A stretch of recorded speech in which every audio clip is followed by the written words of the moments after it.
Good evening student.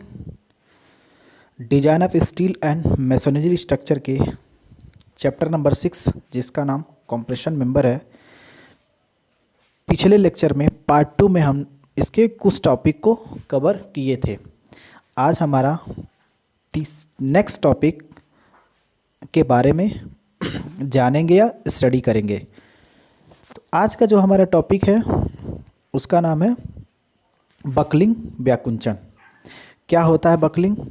तो अगर किसी बीम पे लोड आता है, जिस लोड को अगर वो बीम वियर नहीं कर पाता है, या ऐसे कहें कि अगर किसी बीम पे भार बहुत ज़्यादा आता है या लोड ज़्यादा आता है, तो वो बीम बीच में कहीं से मुड़ जाता है या झुक जाता है। इसी मुड़ने या झुकने को ही व्याकुंचन कहते हैं। और जिस भार पे व्याकुंचन स्टार्ट होता है, प्रारंभ होता है, उसी भार को हम बकलिंग लोड कहते हैं। और बकलिंग लोड की वजह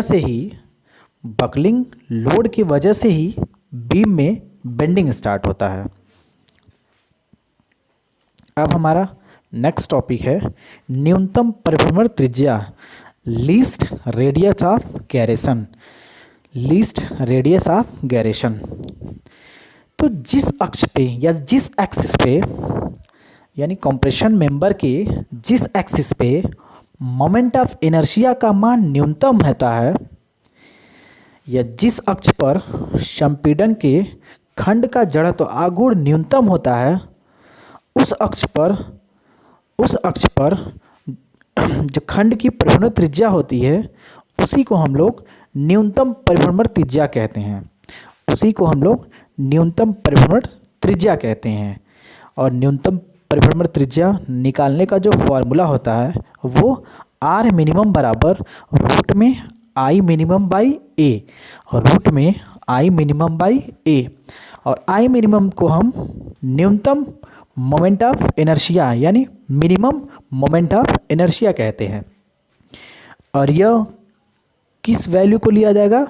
तो बीम के या मेंबर के जिस एक्सिस पे, एक्स एक्सिस पे या वाई एक्सिस पे, तो इन दोनों में से जिस एक्सिस पे मोमेंट ऑफ इनर्शिया का मान न्यूनतम होता है, मिनिमम होता है, वही अक्ष या वही एक्सिस आई मिनिमम के बराबर रख दिया जाता है। और यहाँ पे जो ए है उसे हम एरिया या क्षेत्रफल कहेंगे। अब आइए नेक्स्ट टॉपिक को देखते हैं।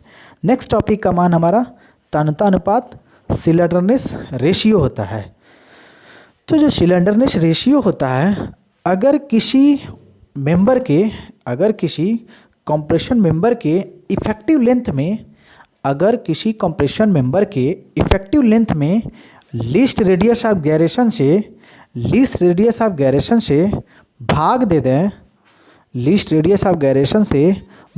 दें, तो उसे ही हम तन्यतानुपात कहते हैं। और तन्यतानुपात निकालने का जो फॉर्मूला होता है वो होता है लैम्डा बराबर एल बाई आर। तन्यतानुपात को हम क्या बोलते हैं?